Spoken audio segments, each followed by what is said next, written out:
You are now listening to the Someone's Favorite Productions podcast network.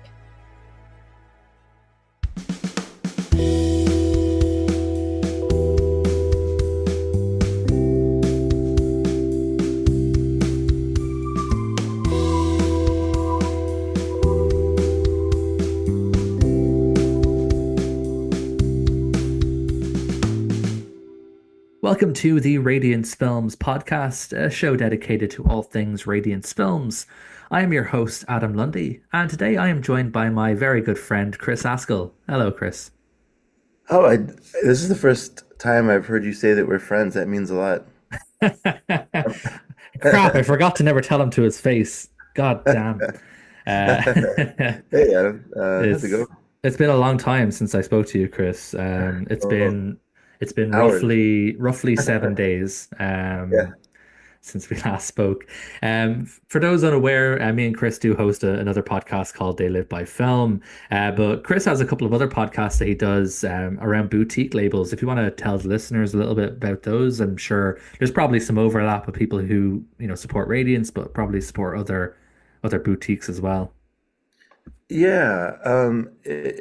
It's the way it kind of worked out. You never fully plan for things like this, but we started having all these labels on They Live by Film, and I was thinking that, it'd be fun to really like focus on some of these because some of these labels, they just I'm complete on, or at least I really collect a lot and I really love.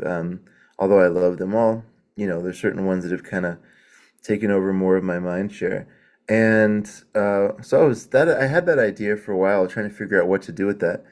And then I forget if it was either you or Zach or somebody was mentioning, if is there a Syndrome podcast, because I like a lot of really bad movies, and we started digging into that, and there wasn't really at all. Like not even not even somebody who, dedicates a lot of their time to Vinegar Syndrome, other than this unboxing stuff that there's a lot of videos of just unboxing a Black Friday sale or something like that. But I was like, whoa, that's crazy that of all the people that I figured there would be something for them.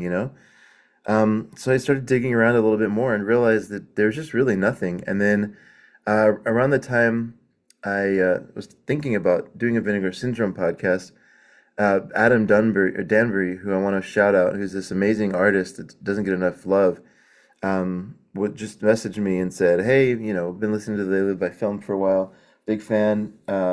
We started talking, and he created this beautiful piece of artwork, which incorporates Rudy Ray Moore, and the theme was going to be, what if Andy Warhol was going to make something featuring Rudy Ray Moore? That was my request for him, and it's just a stunning piece of kind of pop art. And so we decided to. I have artwork. I should kick this thing off now, and it's called Punk Vacation, which is one of the early titles in the Vinegar Syndrome catalog. And I call it. I was trying to think of kind of how to talk about it, think about it, and I ended up landing on this idea of just kind of celebrating unfettered creativity from any budget, any country, kind of any time, because that it was difficult searching for a common theme for Vinegar Syndrome because they do so much. But I think it's a label that really celebrates creativity kind of in all forms, critical forms as well as others, right? And so Punk Vacation, an unofficial Vinegar Syndrome podcast, is one. And then I had a really good conversation with the owner of Mondo Macabro about Indonesian cinema, and this led to working with Ryan Viral over at Disconnected on an official Mondo Macabro podcast. So those are the two that I'll kind of plug. And then I'm a guest host on the Deaf Crocodile one from time to time, but that's more Ryan Viral and his good relationship with Craig and Dennis over there. But yeah, no, man, we're I love this kind of person to the boutique world, and you're doing this with Radiant, so it's been a lot of fun over the last, I don't know, 4 months or so to kind of see all this take off. Yeah, and funnily enough, it's good having you on, especially because you were my gateway into Radiance. You're the one who did the interview with Fran for They Live by Film before Radiance even kicked off, and I still remember that kind of November December time, nearly 3 years ago now. that you messaged me like, hey, I just did an interview with this guy Fran. He used to be at Arrow. He has this cool new label, and you sent me the link, for their first releases. And I was like, oh, that sounds cool. That's good value. I'll order those. And here we are now, nearly 3 years later after you kind of had that discussion with Fran and sent me that link for this new label. Yeah, and I've just been buying it every month since. Well, this is the crazy thing that people don't, we don't really talk about on every episode, or you don't really talk about on every episode, but just because there's no reason to get into money necessarily. But like this is the high, top quality individual releases, some top quality box sets. I mean, this is beautiful stuff. And it's released for like 14 pounds. Like it's crazy because in the States we're paying $75 for a slipcover or whatever, you know? Yeah, and I always find it funny because because I listen to your I listen to Punk Vacation, your Vinegar Syndrome podcast, just out of morbid curiosity. I've never owned a Vinegar Syndrome disc or anything like that, because whenever I hear of a film that you guys talk about on there, and I say, oh, that sounds interesting, maybe I'll go look this up and whatever. I'm like, fucking $45 plus shipping. No, I'm not paying that. So I think we're kind of spoiled over in, kind of region B a little bit with our prices. Because, this isn't just a Radiance thing, Eureka have always been very reasonably priced. Arrow, for the most part, I've always found to be very reasonably priced. Even, the Criterions over in region B retail price for half the price they retail over in the Oh, US. yeah. Obviously, you have your Barnes and Noble sales and stuff like that, but when you have your half price sale in Barnes and Noble, that brings it down to the retail price for the region Bs. Um, Fascinating. so yeah, I always find it funny. No, obviously we don't get half off sales, for Criterion stuff because obviously we don't have Barnes and Noble. So it's not like we end up, with better deals at certain points of the year or anything. Sometimes you might have like a 3 for £30 or 3 for £40 sale. But those are very, very rare, and they're usually for only the kind of titles that not a lot of people pine after. Shout out to shampoo lovers out there, because that one's always on sale. Shampoo, and what's the one where Dustin Hoffman dresses up as a woman? What's that one? Wait, Uh, the Criterion Collection? yeah, there's a Criterion release in which Dustin Hoffman. 'Cause I can picture the. Is it Tootsie? I want to Yeah, say that's it's right. Yeah, Tootsie's the name. Thank you. But Tootsie. Tootsie's the Criterion? Yeah, Tootsie definitely has a Criterion. Huh, that's Am funny. I am I wrong? No, it definitely does. Yeah, it does. 100% has a No, no, no. Criterion. I wouldn't doubt you on that. It is That's like an old childhood. Somehow I missed that. I used to watch that movie a lot spine as a number 738. Uh, Huh. that one's always on sale also. So shout out to Tootsie and Shampoo, because those are the two that are always on sale in Region B, but never any of the ones that a lot of the very kind of high, the ones that everyone really wants to get their hands on. Those ones are never on sale. But Well, anyway, this is not a Criterion podcast. yeah. Chris, great to have you on, obviously. So for this episode, we're going to be talking about the announcements that just happened during this week. We're recording on Sunday the 13th, and the episode will probably go live a little bit later on today, if not tomorrow. Um, so these announcements just happened this week, where it was the titles that were coming out in January plus the 2025 bundle, which the bundle itself, whatever, there's a few things to talk about, but then there's also a long list of kind of teasers for what's coming next year that we're going to look at. Yeah. And then we're going to discuss the three films that came out in September, which was Tattooed Life, We Still Kill the Old Way, and A Man on His Knees. A Quiet Life in the Country, or is it A Quiet Life in the Country, or A Quiet House in the Country, whatever that one's called.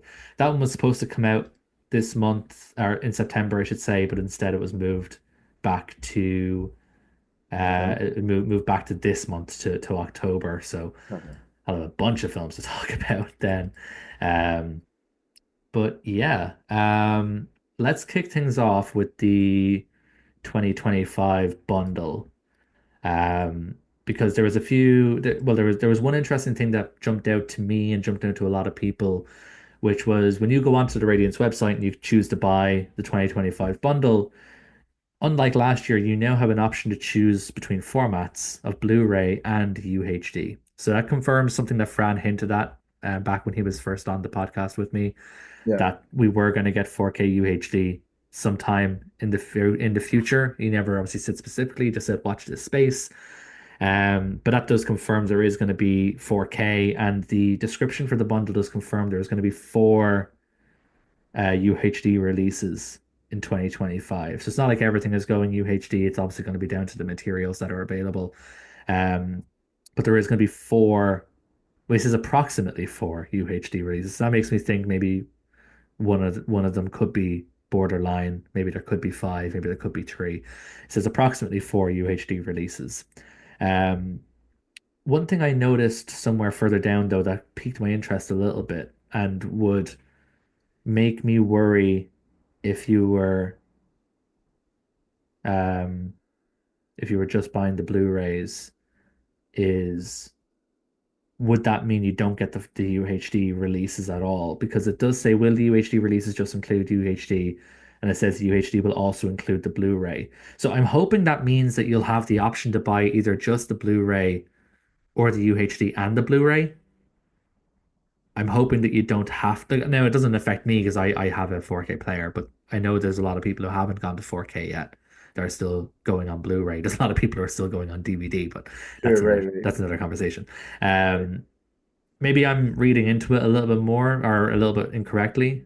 What do you think on the whole UHD thing anyway, just for a start, Chris?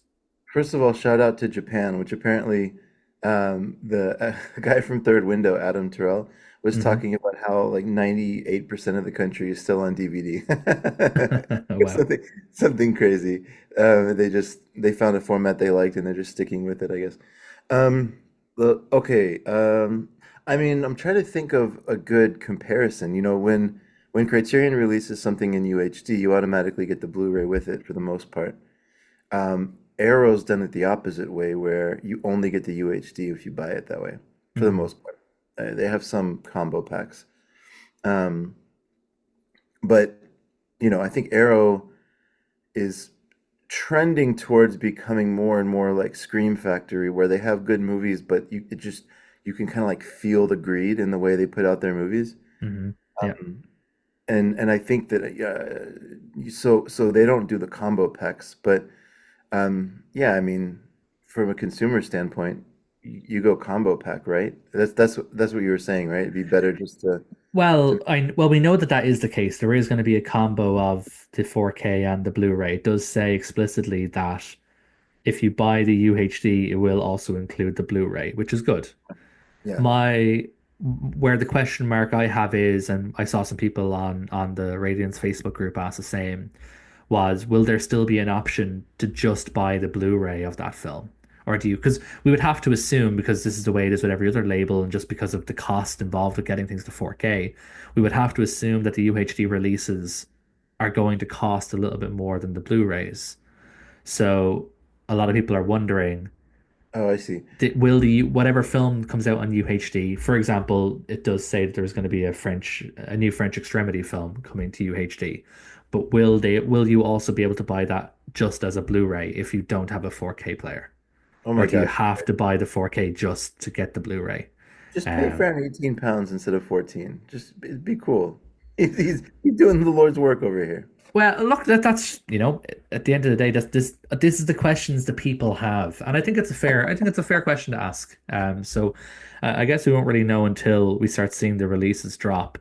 But yeah, that Meanwhile, we're over here paying $65 for the same thing.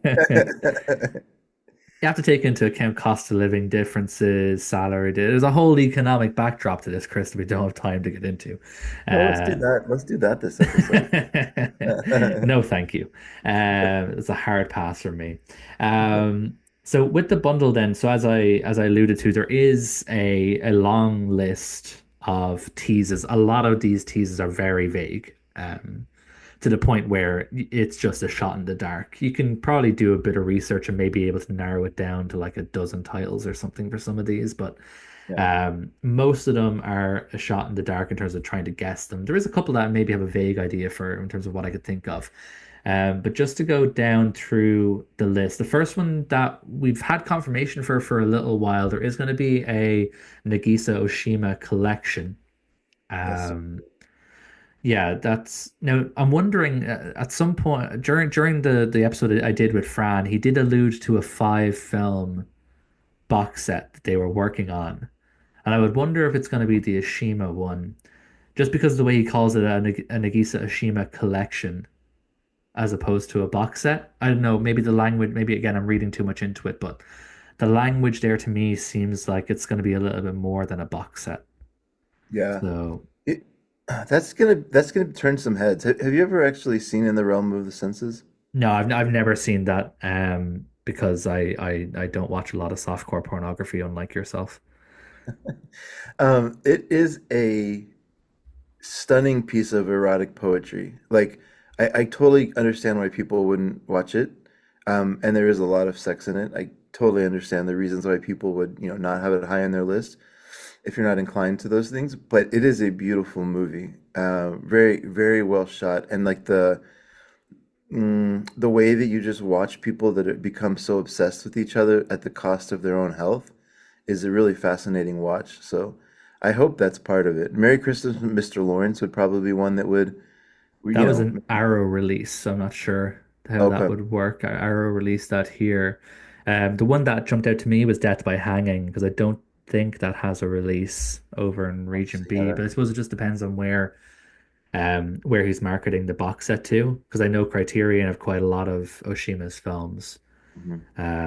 So if it's just going to be a region B box, then maybe there's a bit more leeway. If it's going to be a region free box, it might be more deep cuts.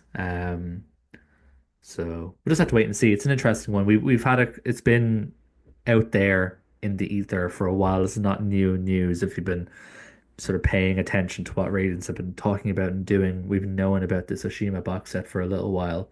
Right. Um, but yeah, where my curiosity lies is it going to be a standard three film set or is it going to be the five film set that Fran alluded to when he was on? I'm Um, curious about one thing though. Why do they have the fourth picture down is Tattooed Life from Seijun Suzuki? Why do you think that's on there? all of these most of these films are 2024 releases if you look through them. The top one is from the Suzuki one that's coming out in December, or sorry, January. But then the second one down is the Adele H that Truffaut film that's coming out in November. Yeah. Then there's the Yeah. Japanese horror that's coming out this Oh. month. It's like a mix by the looks of it. It's like a mix because then there's also Oh, 2025 bundle meaning like if you buy it now, you'll get some movies this year and some movies next year. no, I don't think so. I don't know why the artwork is done that way because it is a mix of 2024 and 2025. I don't know why it is that way because there's definitely films in this artwork here that are from this year that have already come out. You know, the fourth film from the bottom, or the third film up is A Man on His Knees, and then the one above that is the Landlord.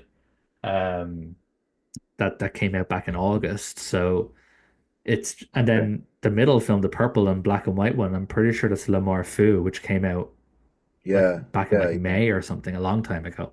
Okay, so Um, this is not so much teasing. yeah, this is not a teaser. The only 2025 films that are on this So, are ones that are announced.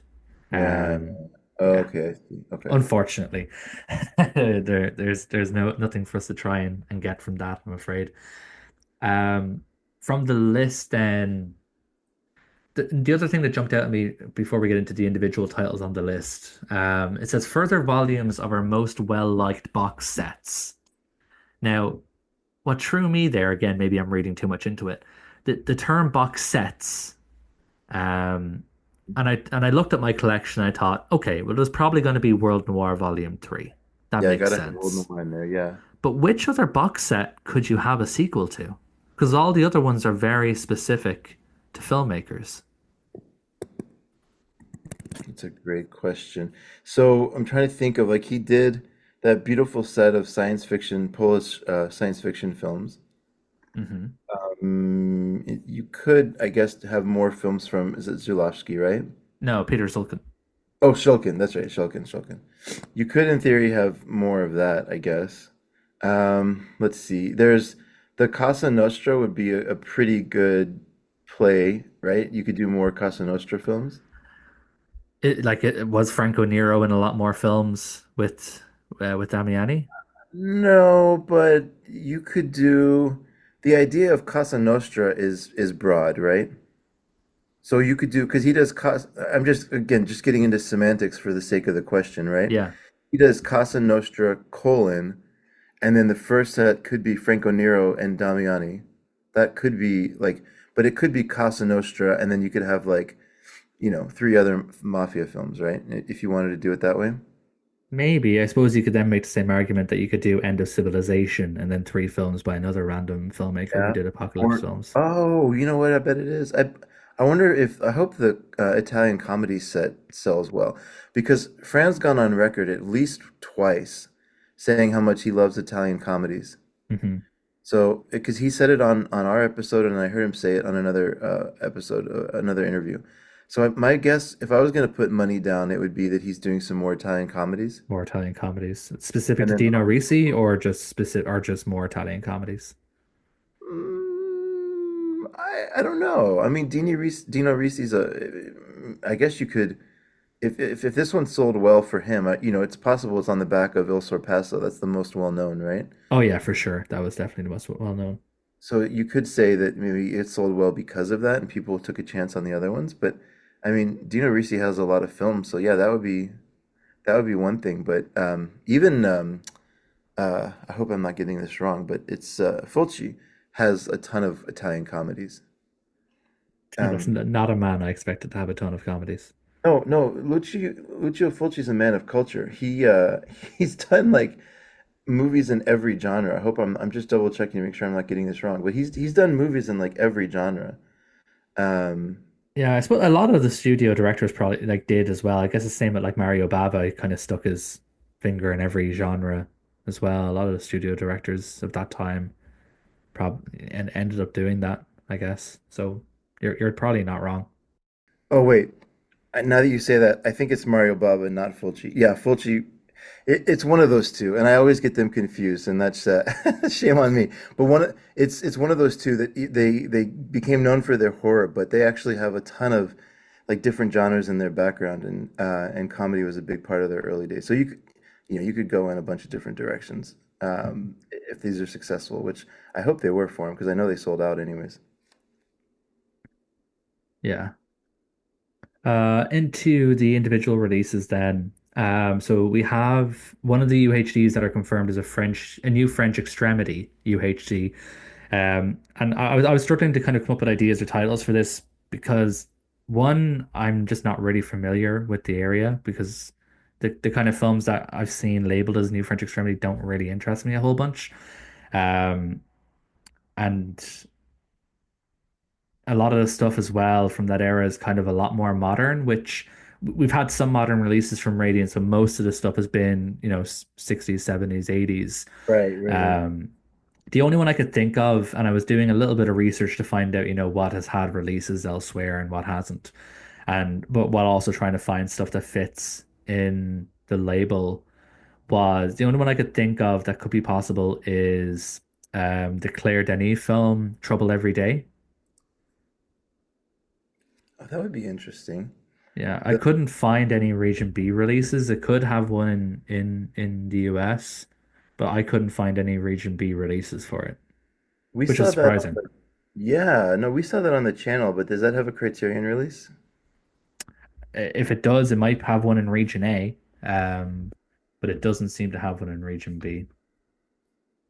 Trouble Every Day would be a cool. I can't remember. Did you like that movie or I did don't you watch I didn't watch it in the end. No, it just whatever my schedule was all over the place that week when we were doing it in the club, so I never actually watched it. such a cool take on the vampire lore? Yeah. Um, Claire Denis is but a great director, so I need to get around to it at some point. she's very, very good. There's one of the partner labels put out one of her releases, or one of the Vinegar Syndrome partner labels put out a release of hers called Bastards, which Okay. I will not ever recommend for you. But she just has she does like shocking content, but she has such a control of the camera. It's just so cool that she's such a confident filmmaker. It's really fun to watch her work. Yeah, it'd be interesting to see if that is it or if it's something else. The other UHD that we have confirmed is a 1970s horror masterpiece, which it could be anything really. We could sit here all day naming out 70s List of films. 70s horror films. Yeah. But it's good to know that we're getting a horror film on the UHD at some point. Probably won't be until like this time next year that we see it, but it's good to know that it's coming. We get a 1970s fantasy world debut on Blu-ray. Um, which I would have no idea where to even begin with it, with guessing something for that fantasy world debut. That the use of the word fantasy world is interesting as opposed to just fantasy. Um, so I'm curious what they mean by that. Yeah, it does seem like something that would be a series, right? Yeah, maybe. Or, it's less about the plot and it's more of an abstract film, kind of like, like Forbidden Planet or something. Where it's just kind of more of an abstract look at a fantasy world as opposed to a straight plot. But I don't know, that's just grasping at straws. Um, we're getting a Palme d'Or winner, which, could be anything. We're getting a Claudia Cardinale masterpiece, which is interesting. Um, we're getting a time travel mind bender, which again, a lot of these are very broad, so very hard to Yeah. make a guess at them. Time travel mind bender. I was trying to think of ones for that, and I was like, oh, maybe it'll be Primer. But then I thought, well, I don't know if he'll want to touch Shane Carruth because he's a bit of an arsehole. But then I also remember that Arrow put it out a few years ago. So it's unlikely to be Primer. So I'm not sure what it would be. Then we have a slow cinema masterpiece. Um, so maybe something like a Bellatar or a Lav Diaz or something. I'm hoping it's not a fucking Lav Diaz movie because his films are like 12 hours long. And I ain't watching one of those for an episode. I don't care. I'll come on and host that one, I guess, if it I'm comes not to sit that. I'm not sitting through that. I'm sorry. I'm really sorry. But slow cinema doesn't always mean a long film, though. There's No, there's no, no, there's no. films that are considered slow I wonder, cinema. my money, has he done anything from the 90s? Oh, probably. Well, Miami Blues off the top of my head, but I'm sure there probably is other 90s stuff there. So I bet my guess for him would be a Tsai Ming Liang film. Tsai Ming Liang. Um, Okay. Yeah, that'd be that good. because there's getting some he's getting some attention, right? Like Rebels of the Neon God has come out recently. Um, Goodbye Dragon Inn was released by Second Run. Second Run? Is that what they're called? yeah, Yeah, but Second Run. yeah. What? Anyways, and he has a lot of really popular movies. I think did The River come out too recently? I'm not sure.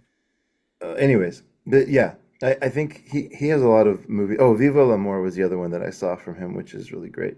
But recently, I think that has a release. But yeah, my guess he's been getting some international love, so I'm wondering if the vaults aren't open on Simon Lang, Yeah, maybe. that could be a great shout. It would fit with Radiance, and also there's a lot of Asian cinema already in the collection.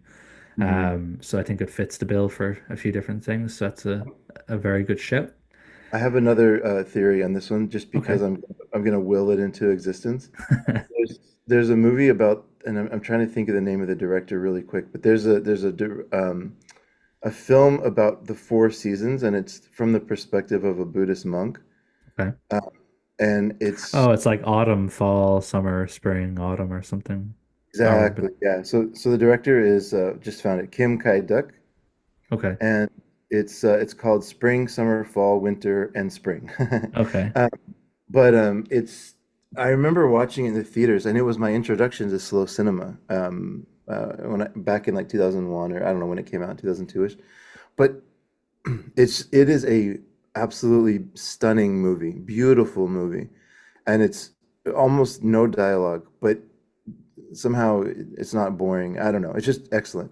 And so I'm gonna will that one into existence because I don't think it's had a good release It doesn't seem yet. to have any release apart from a studio one, from what I can see here. So it's definitely a good shout. For some reason, I thought that Indicator put it out, but I think they have a film that's very similarly titled, Okay. that they put out.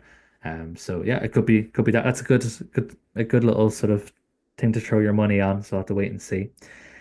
Um, we have a ghost story, very vague. A couple of serial killers, very vague. I don't think it's going to be Scream, unfortunately. Um, we have a samurai classic, again, very vague. But it's always nice to get. Yeah. A Sundance winner, which is interesting. Um, we have a film on the Sight and Sound 2022 poll list, which I find really interesting. And I was having a look through the Sight and Sound list to Uh-huh. try and find a film that didn't have a Blu-ray release Uh-huh. that I thought fit the label. And there was a few, but the one that really jumped out, I mean, the one that I'm going to put my money on. So I will put my bet on this one. I think that this will be a UK and US release for The Spirit of the Beehive. Because Oh, Criterion did the DVD a long, long time ago and okay. have never upgraded it to Blu-ray. Huh. Okay. Okay. I mean, that's fascinating that that movie hasn't had a Blu-ray release. No, doesn't have any Blu-ray release at all. So if I was putting my money down, my money is going on The Spirit of the Beehive. Do you like that movie? Yeah, I thought it was great. We watched it years ago for the film club. Yeah, yeah, yeah. I thought it was really good. So I'd love to see it again in HD. Maybe a better quality transfer would help me like it more.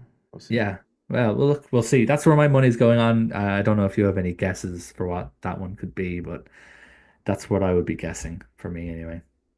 No, I mean John Dillman's already out, so um Yeah, I don't think we're getting no Vertigo release, unfortunately. Um, we're gonna have a 90s crime film by a celebrated American auteur to be specific. Again, so vague. French crime classics, plural, which is interesting. Controversial classics from North America and France. So we're gonna have some films that are maybe a bit out there. I have I'm putting the French crime classics. Hmm. I'm putting my money on three underseen Melville films. Like that'd be dope. I'd love Melville. So if like I would love if that was the case. Yeah. So I bet you could go to his studio and be like, okay, look, everybody's put out Le Cercle Rouge or whatever, right? Mhm. But what are some movies that not everybody's seen Yeah. from him? See, That's I think you would need to make a deal with Studio Canal because I reckon they probably own all of it. Um, so whether they would be willing to do a deal or not is a question. But I'd love that. I love Melville, so I would be very very happy. so But I good. know Studio Canal have they do the release for pretty much any big Melville film. So I'd be intrigued to see if he could get the rights for that. I would think it would probably be something a bit more under the radar, like a filmmaker that a lot of people wouldn't know about. That would be my guess. But I would love for it to be Melville. Yeah. We got Hong Kong classics because every label under the sun is doing Hong Kong movies now. Uh-huh. I don't know what's happened in the last few years, why the vaults have just opened for Hong Kong cinema. But every label is dipping their toe in, which is fine. Like, I like Hong Kong movies as much as the next guy, so that's cool. Dostoevsky is interesting. Um, it's obviously going to be an adaptation of a Dostoevsky novel, and I wonder if that's a teaser. So the one Kurosawa movie that nobody really cares about, Redbeard. No, uh, sorry, not well, Redbeard. that I Uh, mean, people definitely but talk about that one. But The Idiot is what The I was thinking. Idiot. That's what I was going to say. Sorry, yeah. Okay, yeah, yeah. Yeah. But yeah, like I don't actually like it that much, but it would be really cool to see it come out. Um, Yeah, that was one of the ones that I thought of as well when I saw Dostoevsky. The other one that kind of that jumped into my mind, which I'd be surprised if they do it, but it could be the that newer version of the Double that came out. And the reason why I'm saying that is because it was directed by Richard Ayoade, who yeah, has been part of special features for Radiance, so they already have a connection there. true. So that would be like my out of left field guess for Dostoevsky would be the Richard Ayoade version of the Double with Jesse Eisenberg. I'd be very surprised 'cause again, it's probably owned by a studio or something. It probably has a studio release because it's so relatively new. I think it came out like 10 years ago now, but it's relatively new still by a lot of these film standards. Um, but that would be my out of left field guess. But I think something like The Idiot from Kurosawa would be, but one, a huge get for Right. Radiance to get a Kurosawa film. Um, but and it would also fit. It would kind of just fit the aesthetic of the label perhaps a little bit more. One thing I was thinking for this one is, was there ever a film made about the brothers Karamazov? And It's probably the longest fucking film ever made if there was. there was somebody tried it in 1958, and there was also an Italian one in 1947. Okay, interesting. That Italian one looks boring as hell. I hope it's not that one. But the 58 one has Yul Brynner and Oh, Claire okay. Lee Cobb. It's Who directed it? Richard Brooks. What was the studio? The studio? Yeah, who put it out? Who distributed it? No, no, yeah. MGM. Oh, it's definitely that one. You think It is, so? yeah, because if I go look at my spines, Yeah. like nearly half of those are MGM. Okay. It says it on the spine. I think you've cracked it. Nailed it. I think it's that one. I will be shocked if it's not that one. And Rich, So that was what year was that? 1958, did you say? yeah, 58. 1958 Brothers Karamazov. And this guy, Richard Brooks, he has some good films. He was, let's see, where's the director? He was the director for Blackboard Jungle, for Cat on a Hot Tin Roof, Elmer Gantry, Okay, yeah, he's a good director, yeah. Cold Blood, one of the adaptations. So yeah, no, I mean he's If it made is some. not that one, I will be shocked. Purely just because of the MGM connection. Yeah, Because it just seems like it seems like there's some kind of connection or deal or whatever between Radiance and MGM because there's so many of the releases have the MGM logo on the spine. So I will be shocked if it's not that one. Um, good on. Shout out to MGM in this era where it's so easy to be cynical about studios just trying to make money. I mean, they've actually opened up their catalog. Vinegar Syndrome has put out a ton of MGM stuff. It looks like they're doing a good job with Radiance and Arrow as well. mhm. So shout out to them for realizing that what they're not gonna do and just outsourcing it to people that care about it. Yeah, for sure. Because like there's a lot of labels who just would rather their films rot and never get seen I know, it's rather than crazy. actually just license them out, which is I weird. know. Uh, but yeah, I think you are on the ball with that one. I think you have that one nailed and wrapped up. The last little teaser is just animation, so who knows what that could be. Again, very vague. Fritz the Um, cat. It's gotta be. Fritz the cat. My money was on Finding Nemo. Damn it.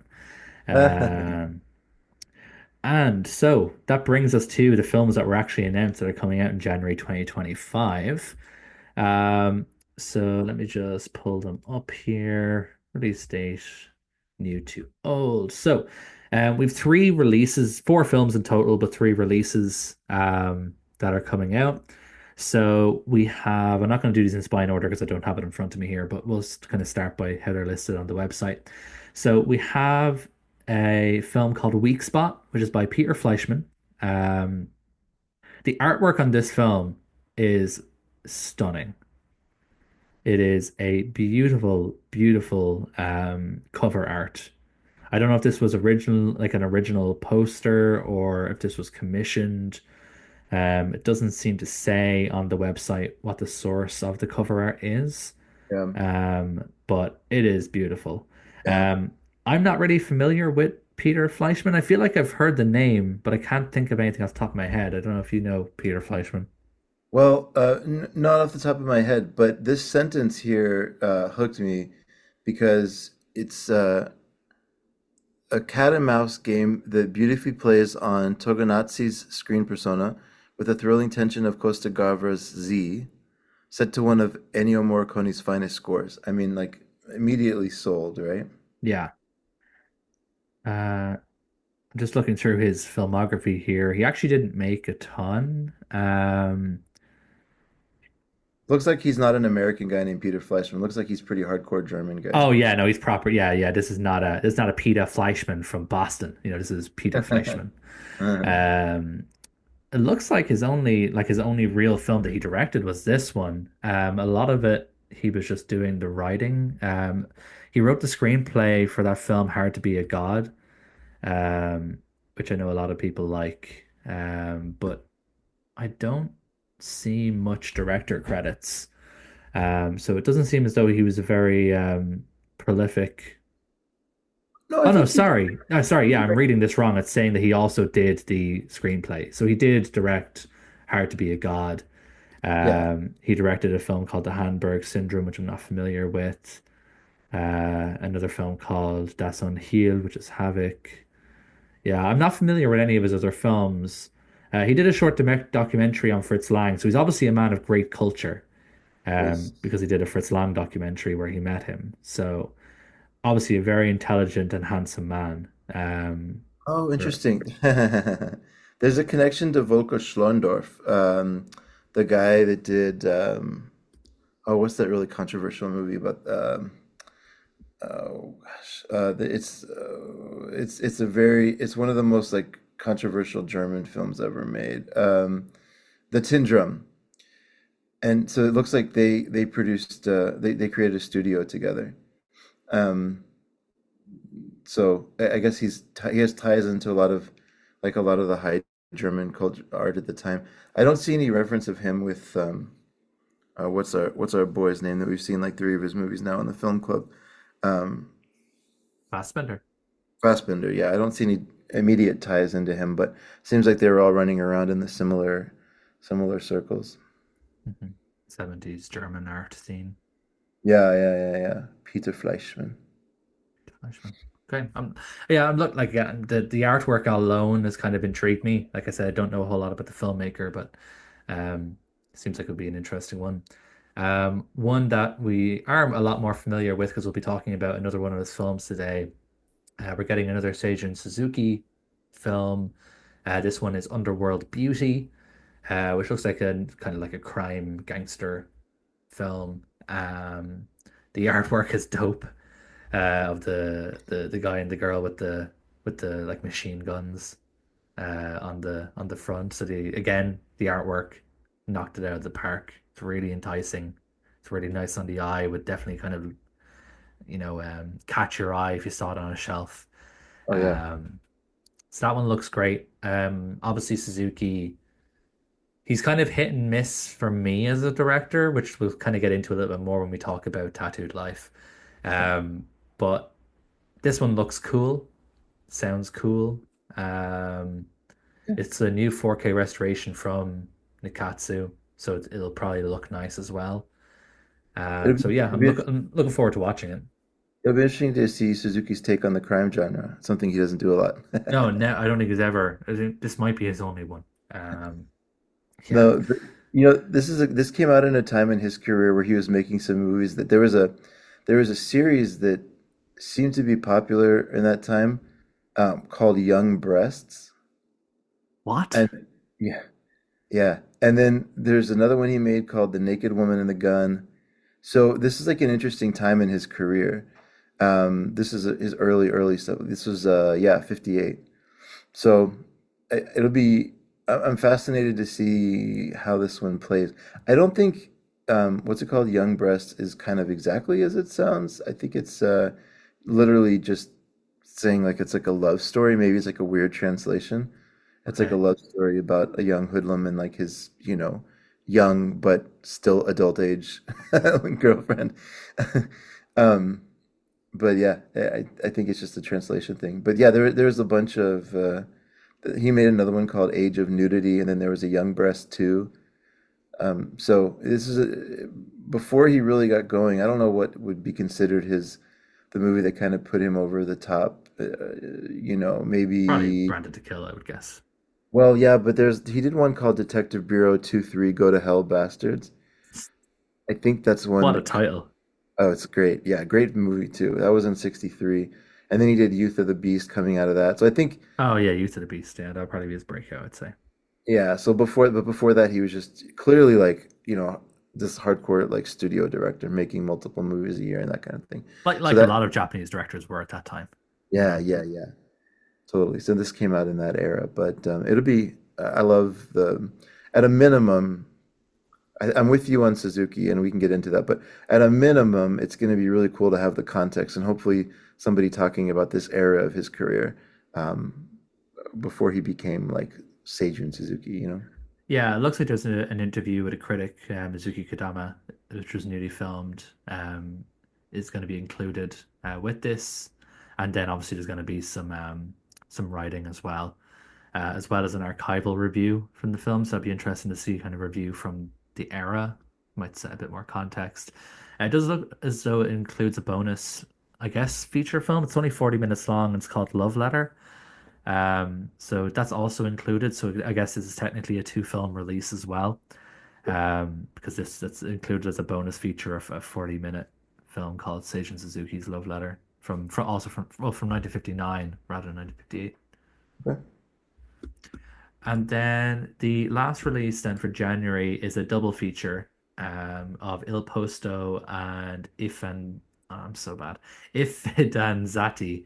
Yeah. I'm sorry, Fran, if you're listening. I probably butchered that. Which is two films by Ermanno Olmi, Yeah. um, which is a filmmaker I'm aware of, but I've never actually seen any of his films. I know the one that everyone loves is The Tree of Wooden Clogs. Yeah. That's the one that everybody loves, and I've heard Il Posto thrown around as well. I can't say I've heard of the other film. Um, Fidanzati. Did yeah, Fidanzati. I haven't heard of that one, but I have heard of Il Posto. Il Posto was my introduction to Italian neorealism. Okay, cool. I love that stuff. So if it's like that, then I'm sure I'll love it too. No, it is like again, I'm a little biased. It's sentimental. It's one of my I love it. Like it's just the story of like either one day or maybe possibly 2 days in the life of this kid and just kind of going around his community and you get to see so much about the community, but he gets into a little bit of trouble. But it's just uh the Olmi's an interesting guy. Because he's certainly not up there as on the tip of people's tongue, I think, in the same way other Italian directors are. Mhm. But he has 103 directorial credits, Damn. and he was making movies until 2017. And Il Posto came out in 1961. So this guy just, he's just this dedicated kind of documentarian and filmmaker that just never stopped working. Um, so if this is successful, there could be, let's see, if he does three film box sets, there could be 33 box sets for Radiance covering his movies. No, I It's think a a lot of them are short films. Like a good majority of them are short films. But still, he's a fascinating guy that I think probably deserves more love because when he puts his eye on a narrative through like a narrative lens, he produces some amazing work. El Posto, I'm so excited for this. This is not quite as excited as December's release of Luis Buñuel, but if we're going to get into Italian neorealism, I think this is one of the great films from that era. So Yeah, we've already had a great Italian neorealism release this year with The Bandits of Argosolo, yeah, which is an amazing film by an amazing filmmaker. It's probably one of my it's probably like my second favorite Radiance release this year. Um, and yeah, I love the neorealist stuff as well. I haven't delved too deep into the kind of lesser known ones, but anything kind of Rossellini or De Sica, De Seta, I eat that stuff up.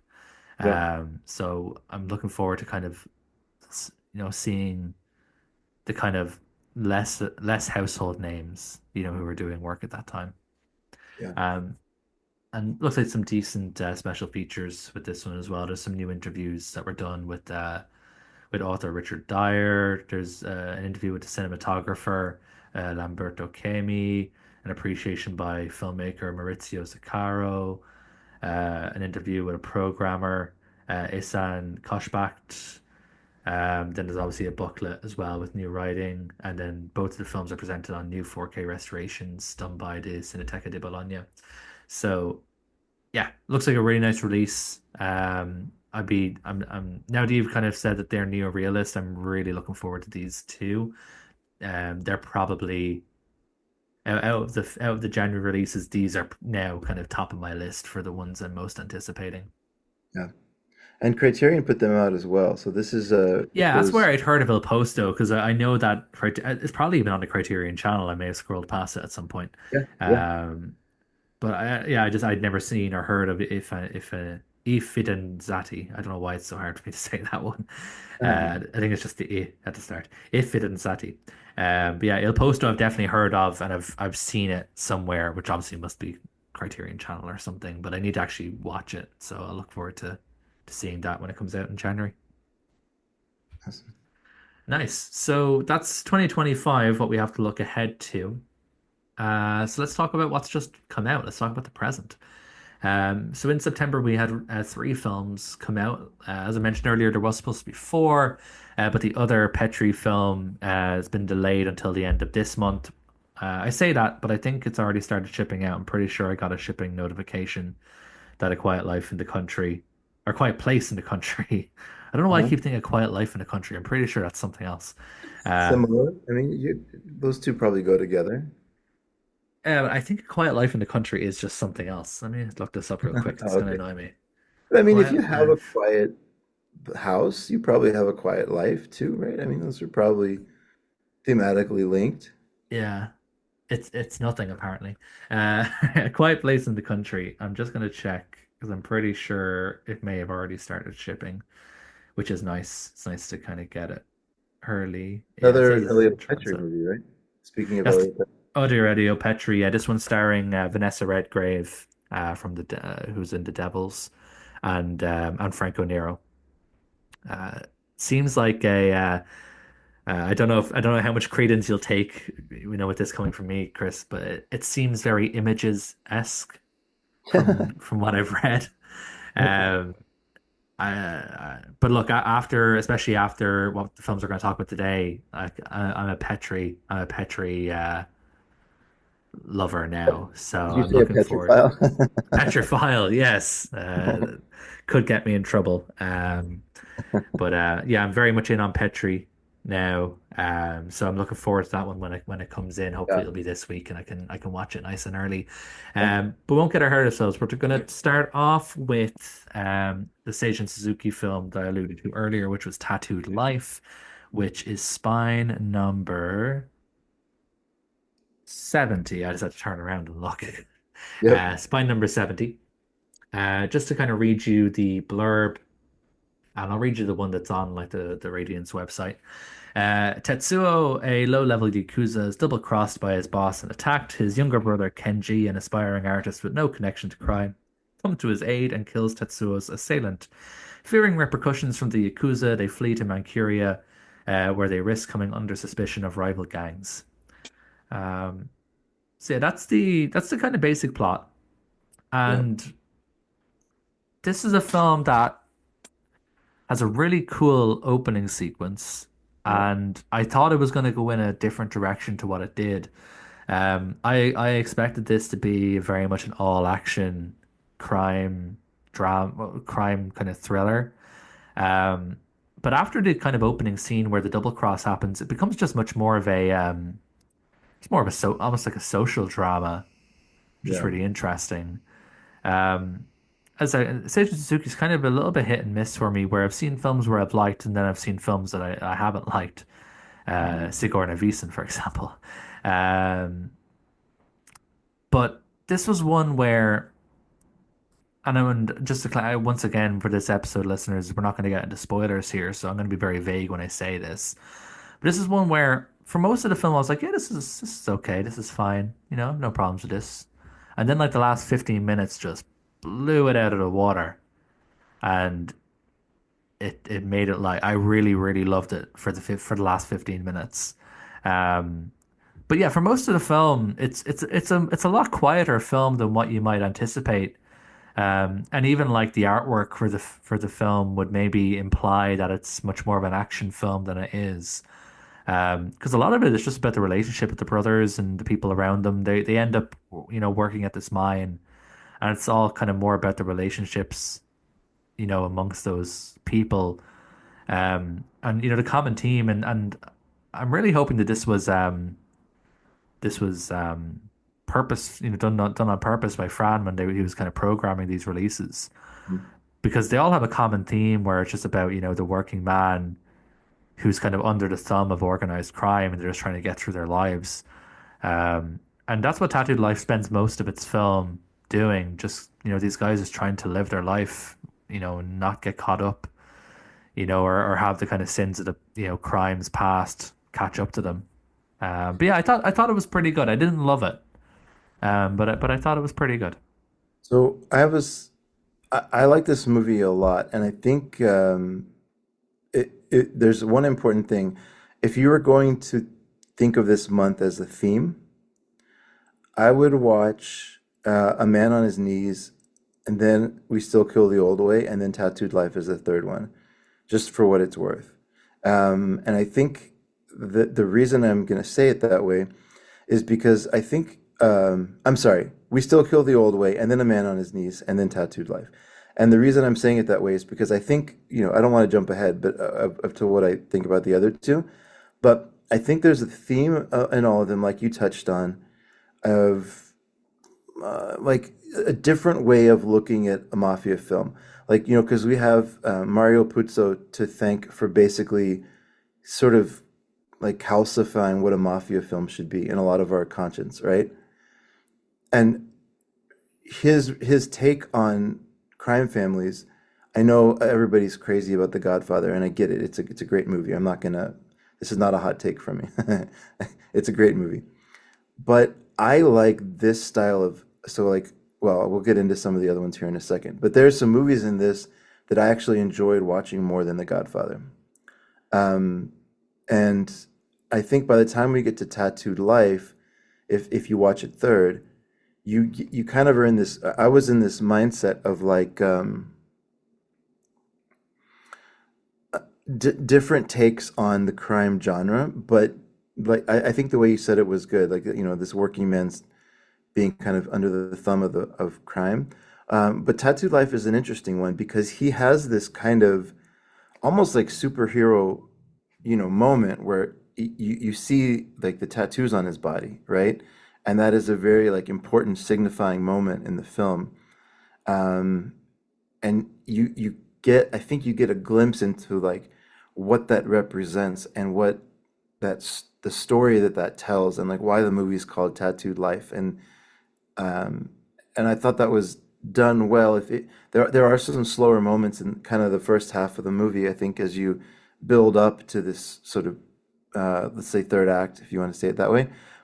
But I think it really pays off, and I have a feeling this would play very well on like rewatch, getting to see how hard this guy is trying to hide his identity and just lead like a normal life because he's on the run, right? Hmm. And how difficult it is for him when his brother's, trying to keep his brother safe and trying not to get into that life and trying to kind of reestablish himself. And there's one common theme in Tattoo Life that I thought was interesting, where this construction crew that like brings them on, Hmm. they have this really kind of weird initiation where he has to like show that he's strong, like he has to fight back, and then the guy is like, "Oh, okay, you're one of us. Like, come on in." And but they, so I don't know if they, like there's that's just like an interesting dynamic of him kind of working with the people in the construction company where that they, where they get a job when they're on the run. And then, but they keep saying we're not mafia or we're not crime, like we're an honest construction company. And I thought that's interesting that they like. It seemed like this idea of like a construction company being a front for something else was so embedded in the culture at that point that they would have had to like keep no, no, no, we're just a construction company. Yeah. You Yeah, they know? have to like really reiterate that they're not, Yeah, they're yeah, not a front for gangsters or whatever. yeah. Right, right. Yeah. Yeah, the film has a lot of interesting different dynamics. I didn't love the kind of, the love story that the film tries to do with Tetsuo and um the the boss's it's the boss's sister. Yeah, the boss's sister. Yeah. I couldn't I wasn't really too interested by that. I thought the one between Kenji, the younger brother, and the boss's wife was a lot more interesting because obviously it's almost like kind of like an Oedipal complex Yeah, yeah, that he yeah. has because he never it's established that he never knew his parents. They died when he was very young, and Tetsuo has been the one kind of raising him. Which is why obviously Tetsuo has such a is so kind of finds it so important to protect him because obviously he's been protecting him since they were kids. So it makes sense that he has that kind of protective nature over him. But obviously Kenji becomes kind of enamored, and it's never really seen. It's never really kind of explicitly said whether it's more romantic or whether he just kind of sees her as a maternal figure, and he just she becomes almost like his muse because he's an artist. But it has those kind of like Oedipal undertones, which I thought was very interesting, especially compared to the other kind of quote unquote love story, which was much more a case of the girl pining after the guy and the guy's not interested because he doesn't want, to get her wrapped up, and he doesn't want to get wrapped up in her, and he doesn't want her to get wrapped up in him just because of obviously the life that he's kind of running away from. Um, that was a bit kind of, bit bland, but the other one between Kenji and the boss's wife, I thought that was very interesting. Oh yeah. No, yeah. To me, this is the reasons I like this movie, I guess, aren't necessarily tied to the love stories, but I do think you have a good Hmm. point there. Um, this to me is like there was a really interesting quote in the booklet by Tom Vick, who's an excellent writer, by the way. Um, he was talking about how I think it was an editor or one of the producers or somebody when they saw this movie, they told Suzuki, "Hey man, that's I think the quote was you're cutting it a little too close. Like let's just chill on the like stylistic kind of uh stamps that you're putting on these movies. Like you're a studio director. That's all you'll ever be kind of thing, right?" Mm. And Suzuki was like, "Hold my beer," and then he went to go make Brand of the Kill. But this is the movie that sort of I think it's famous for putting him on the map in a bad way from a lot of producers' minds, and in a Mm. good way from a lot of artistic directors. So kind of moving from just like this studio director that's just putting out movies a year into sort of becoming Seijun Suzuki. I think this is a pretty important one in his personal journey. And I know we don't really want to talk about spoilers, which is fine, but the last act of this movie has some amazing, captivating action in it. Yeah, it does. Reminded me a lot of that movie that just came out from Vinegar Syndrome called An Eye for an Eye. I think there's a lot of similarities in like the way that they kind of build up to this crescendo of violence. Although An Eye for an Eye takes it to that next like kind of Hong Kong level. um, this is still a little bit slightly more contained, but it's a similar vibe where kind of all hell breaks loose for a moment, right? And I think I love the way that this movie ends. And I think stylistically as well, this is where Suzuki gets to flex his kind of altruistic Yeah, muscles. yeah, Like a lot of the film, I like the opening sequence in the rain. I thought was very nicely filmed as well. But for the most of the part, the film is very bog standard. It could have been made by anybody. It's very studio director. Could have been made by anybody. It's only really when the last act kicks in, you're like, okay, yeah, no, this is a Suzuki film. This is his thing. It just totally. it really like it just kicks it up a notch. You can tell this is where he really got to have some fun. Um, so yeah, for Tattooed Life, like I think obviously if you're a fan of kind of Japanese period cinema, I think most people will enjoy it anyway. If you're on the fence for it, I genuinely believe the last act is more than worth the price of the admission. I think the journey getting there is pretty good, and then that last act is just phenomenal. Just from a even just purely from a technical point of view. Like Yeah, even if like it doesn't like even if the story or whatever is not too crazy, it doesn't have like a crazy twist ending or anything. But just from a purely technical level, it's absolutely stunning. yeah. So yeah, I would recommend picking up Tattooed Life if you're into this area of cinema, and if you're someone who's maybe on the fence and a little bit curious. I think the last act is worth maybe taking the plunge on it. Yeah, no, totally. Right, so if we move up then to spine 72, so we're skipping spine 71, straight to spine 72, we're back to having gaps in our spine numbers, which is fun for people who who like to guess and try and figure out where things are landing spine wise. Not fun Right. for me who likes to have everything organized by spine and hates seeing gaps. But up to spine 72, we have what was my favorite film of the three, and it's probably in my top five Radiance releases now this year so far. It's the Elio Petri film "We Still Kill the Old Way," which, to read you the kind of description on the Radiance website, after two men are killed on a hunting trip, a lonely professor, played by Fran's favorite actor Gian Maria Valente, takes it upon himself to investigate what he believes was not a simple honor killing. As his search intensifies, politics and the church become implicated in a complex conspiracy orchestrated by a powerful criminal organization.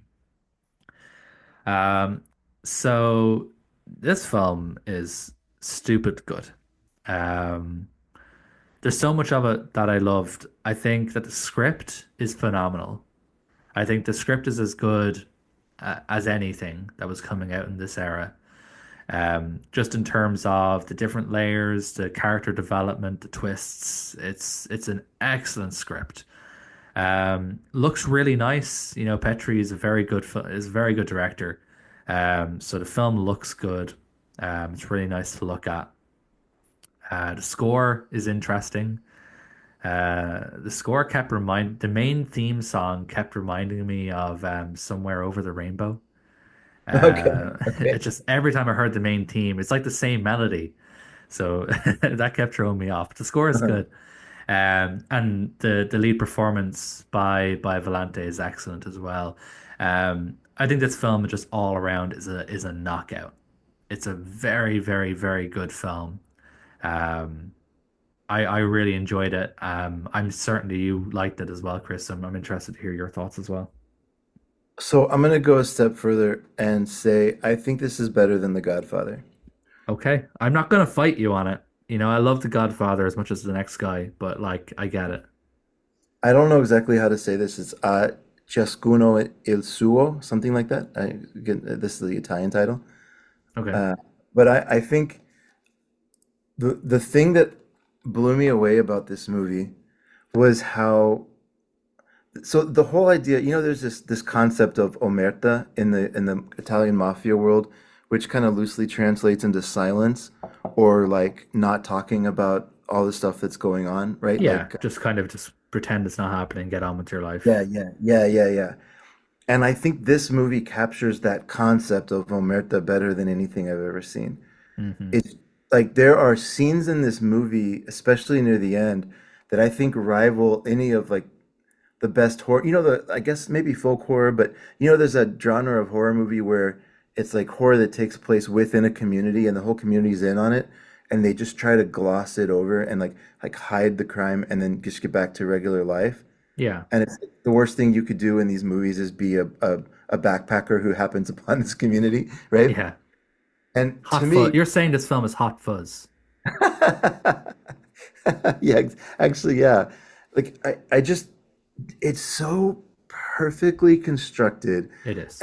so elegantly written, and as these reveals happen, it's almost like it catches you by surprise. It's just so subtle, the way that it all plays out, Hmm. and the insidious nature of the violence and the crime that's there, like right on the surface, is hidden by the fact that no one's willing to sort of own up to it. Hmm. And as you realize, the more and more people that are in on this, there's like a hopelessness in it, and it's just so perfect. Like I cannot wait to watch this movie again. I think to me this is Petri's masterpiece, and he's made some amazing movies, but this is up there. This should be in the discussion with any of his best movies. Yeah. Um, and it's just who was the writer in this? Was this let's see, does it talk about screenplay by Ugo Piro? I need to go see what else Ugo Piro wrote because the way that he writes characters in this movie and the way they kind of weave in at certain times and you expect allies and then they're not allies and then sometimes they are but then sometimes they switch and everything that's happening is so complex but it's just all written so elegantly. I don't know how else to say it. It's just complete masterclass in writing. I Yeah. was blown away by this. 100%. No, and I understand. There's so much like I feel like this film it kind of exemplifies the concept of neo noir maybe the best. Just that Oh, okay. cynicism that runs through the film. Yeah. It's crazy. Like when I was watching this, when I got to the end of it, the only film from a sort of screenplay point of view, I think one of the best screenplays ever written is Chinatown, and this film reminded me so much of Chinatown in a good way. Um, and like I think the script is just as strong, if not even perhaps better than Chinatown's, which is saying something. That's one of the best scripts ever written. Yeah. Um, Right.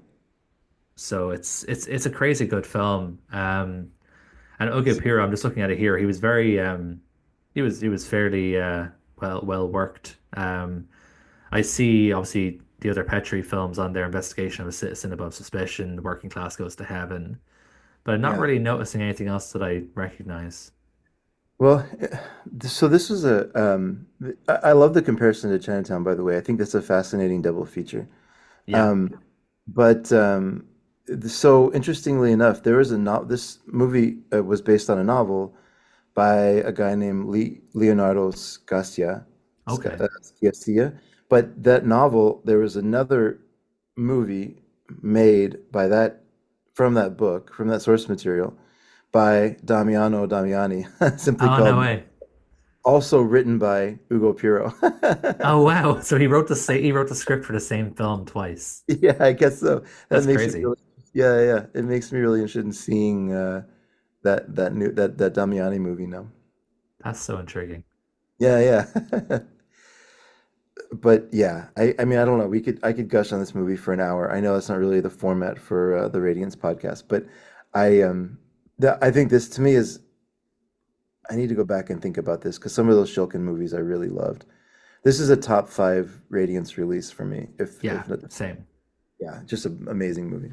Incredible film. If you're on the fence of picking it up, if you in any way are interested, if you like crime films, mystery, drama, social drama, neo noir, if you're into anything like that, or even if you just love films that have just great screenplays and just the way the plots and the characters and the themes intertwine with each other in a really masterful way, if that's your thing, then pick up We Still Kill the Old Way because it is truly phenomenal.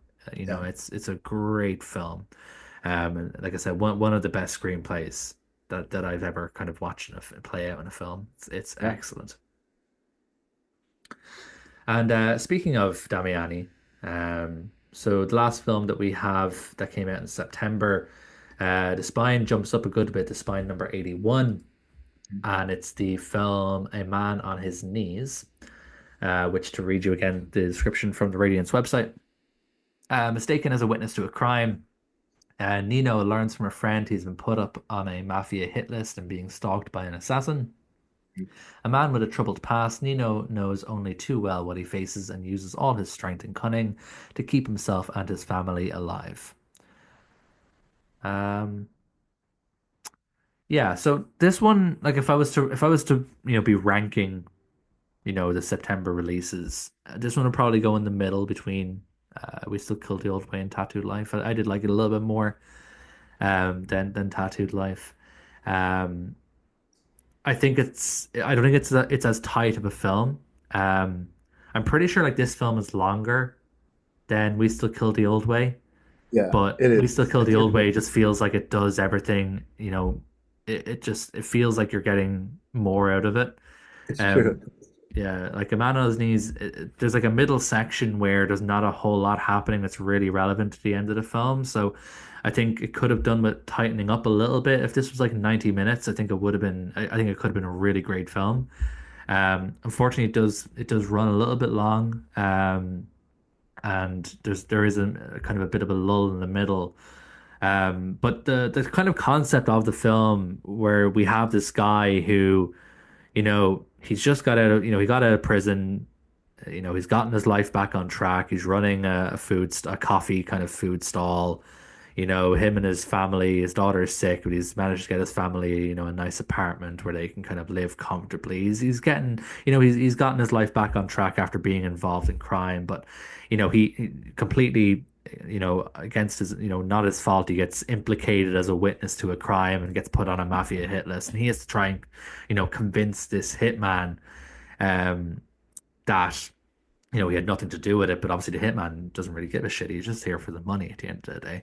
It's not personal or anything.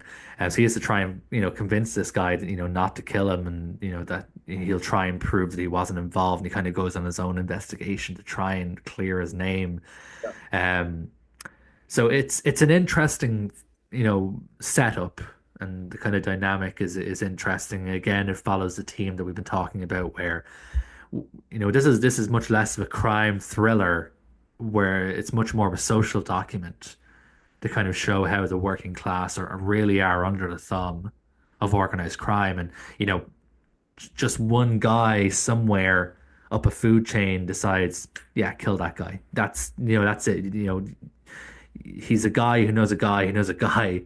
It's somebody who you've never met before in your life decides your fate. Yep. And, it's a very scary concept, and it's portrayed very well. I just think, yeah, it could have just done with some tightening up, maybe in the script or in the editing room or something. Then if it was a little bit snappier, I think it could have been a really great film. Um, but I did like the general concept of the film. I thought it was interesting. The two main leads are very good. Mhm. Especially the hitman, just the way his character changes throughout the film Love it. Yeah. is very, very good. So this one is like a pretty solid kind of 7 out of 10 for me. So it's a film that, like, I would recommend if you've picked it up and you're not sure about when to watch it. Like, it's, definitely I would give it a watch. If you're not sure about if you're going to pick it up, then it might be one of those ones where it's like, if you liked the other Damiani films that Radiance have put out, then I would say watch it. But yeah, it was good, but I didn't love it. That's the kind of best way to sum it up. So I'll try to sell for Fran here because I think this movie is I liked it slightly more than you, and I think what I loved about it is I'm realizing I love this kind of subgenre or subgenre of movies where you have like an unexpected buddy film. And Yeah. so there's the other ones that come to mind are The American Friend. I think that's one that you Yeah, I don't definitely got American Friend vibes from this as well. yeah, right. And then there's a Japanese movie by a guy named Yasuharu Hasabe, and it's a movie called Retaliation, and that's probably of the three of these, Retaliation is probably my favorite from the perspective of just a really funny banter between two people that should be trying to kill each other. Hmm. Um, it has some amazing dark comedy in Retaliation. Really, really recommend that movie.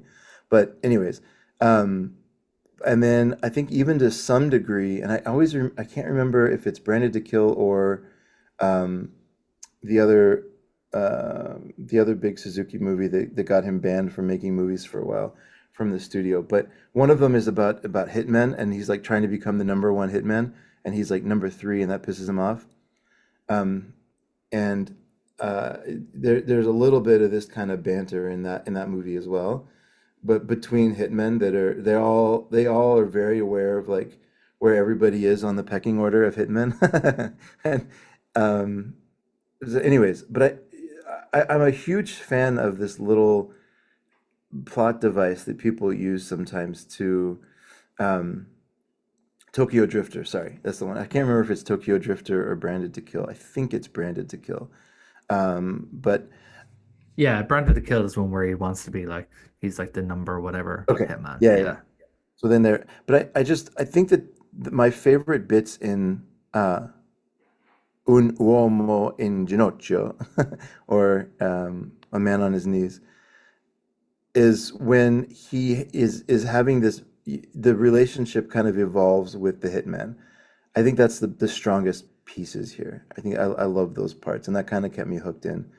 And I guess, well, we won't do spoilers. So I'll just say I think the way the relationship continues to evolve all the way to the end is worth the watch. I thought this was a fun movie. Yeah, you know what? 7 out of 10 is probably fair. 7.5 out of 10. I mean, that's a pretty strong. I think that's probably pretty fair. I had a lot of fun with this movie. Yeah, it's definitely a good film, for sure. It's just I I feel like the first film I watched out of this tree was We Still Kill the Old Way. So Uh-huh. I feel like that was just unfair on everything that came after it because that one was just so good.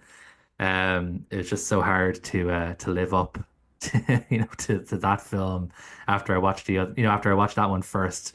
The other two just didn't really stand a chance. It's not those films' fault that I happened to watch a masterpiece before them. That's fair.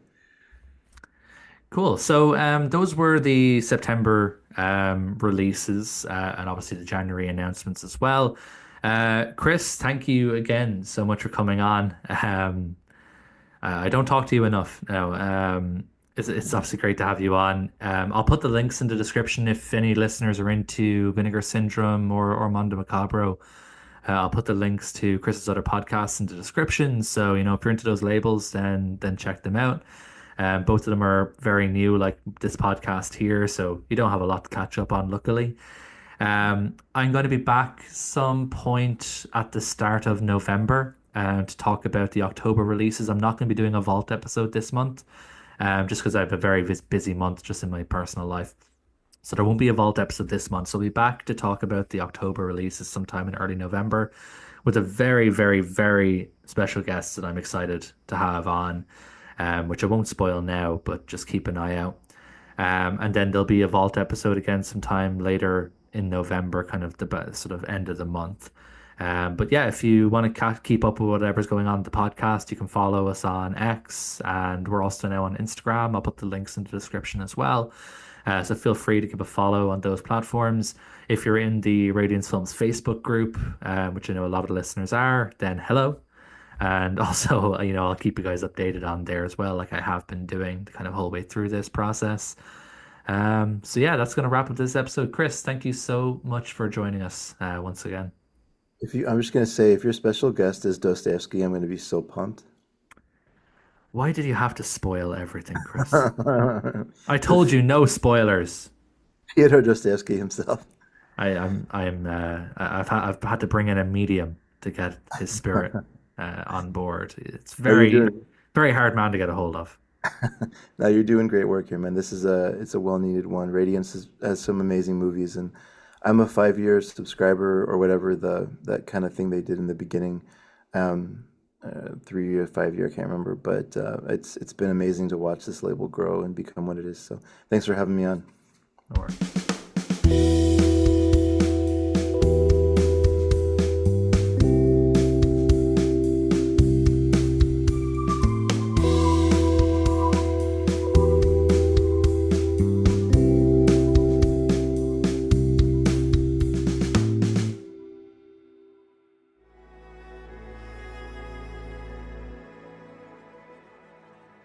Thank you for listening. To hear more shows from the Someone's Favorite Productions podcast network, please select the link in the description.